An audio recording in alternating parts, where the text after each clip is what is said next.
किसी महान संत ने लगातार तीसरी बार शीतकालीन यात्रा की है, इस बारे में आपका क्या कहना है? देखिए, ऐसा है कि ये आप जो बात कह रहे हैं ये ज्ञात इतिहास की है।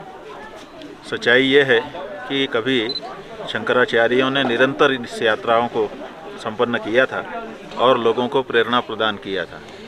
कालक्रम से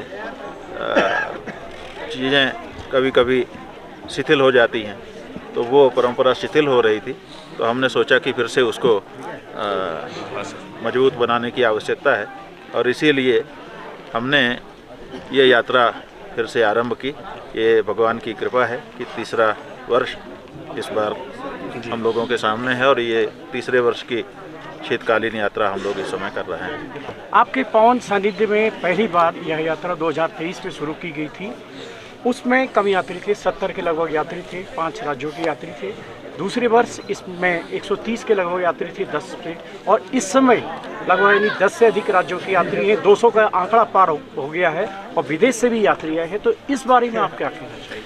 नहीं, यही तो इसकी खूबसूरती है कि धीरे धीरे जैसे जैसे लोगों में संदेश जा रहा है, लोग बढ़ रहे हैं और बात केवल हमारे साथ यात्रा करने की नहीं है, हमारे साथ के बाद भी लोग यहाँ पर आ रहे हैं और निरंतर दर्शन पूजन कर रहे हैं और उनको बहुत आह्लाद हो रहा है, आनंद हो रहा है।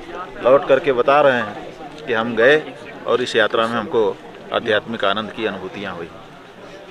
प्रकृति और परंपराएं और यहाँ की भौगोलिक परिस्थितियों के कारण स्थान में परिवर्तन होता है, लेकिन समाज में एक ऐसी भ्रांति है कि कपाट बंद होने के बाद पूजाएं नहीं होती हैं। इस बारे में मार्गदर्शन। देखिए, बात यह है कि भगवान की पूजा निरंतर होती है। एक सूर्योदय से दूसरे सूर्योदय के बीच में पूजा हो ही जानी चाहिए।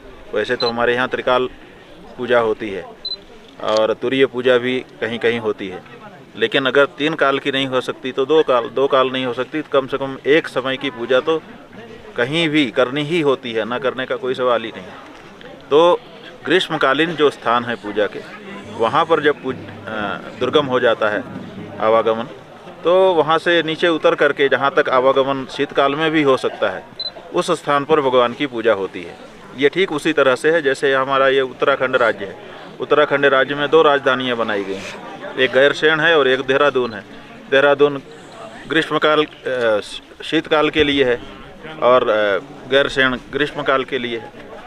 कहीं पर भी विधानसभा बैठेगी, वहाँ पर जो बिल पास होगा वो ये नहीं देखा जाएगा कि ये गैरसैंण में हुआ है कि देहरादून में हुआ है, दोनों बिल एक समान रहेंगे। उसी तरह से चाहे खरसाली खुशी मठ में पूजा हो और चाहे ग्रीष्मकाल के स्थान में यमुनोत्री धाम में पूजा हो, दोनों ही धाम यमुनोत्री धाम है और यहाँ पर की गई पूजा का वही पुण्य फल है जो ग्रीष्मकाल या शीतकाल दोनों स्थान में होता है। आपने पूरा चारों धामों का भ्रमण कर दिया है, यहाँ की भौगोलिक स्थितियाँ भी जानते हैं, धार्मिक स्थितियाँ भी बहुत भली भांति जानते हैं। आप क्या मानते हैं कि इस दिशा में और क्या कुछ बदलाव हो? देखिए, इस दिशा में एक तो जो परंपराएं हैं उनको संरक्षित करने में ही सरकारों का भी लाभ है।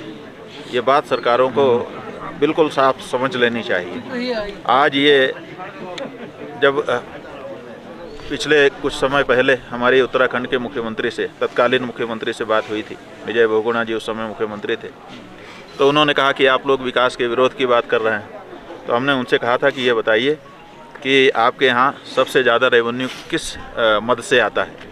तो उन्होंने हमसे कहा था कि हमारे यहाँ तो यात्रा से आता है।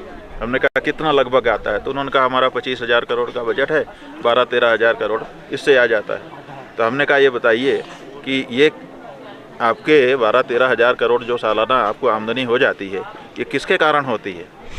तो बोले आप बताइए। हमने कहा हमारे गुरु जी व्यास के कारण होती है।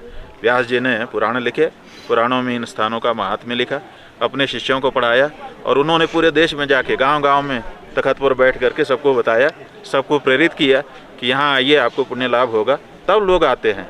इसलिए आप हमको विकास का विरोधी मत मानिए, हम विकास के पुरोधा हैं, विरोधी नहीं हैं। और हमारा जो विकास है वो सतत विकास है, निरंतर ही है इसमें, और लोगों को इससे सुख और शांति का अनुभव होता है, मानसिकता उनकी शुद्ध होती है और देश में सुंदर वातावरण निर्मित होता है। तो बाद में उन्होंने इस बात को स्वीकार किया था।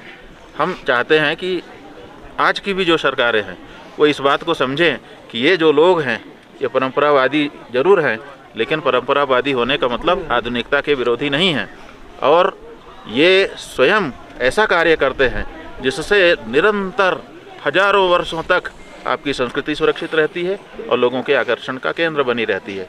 इसलिए जहां हमारा सरकारीकरण हम कर लेंगे वहीं पर विकास करेंगे, बाकी जगह हम उपेक्षा कर देंगे।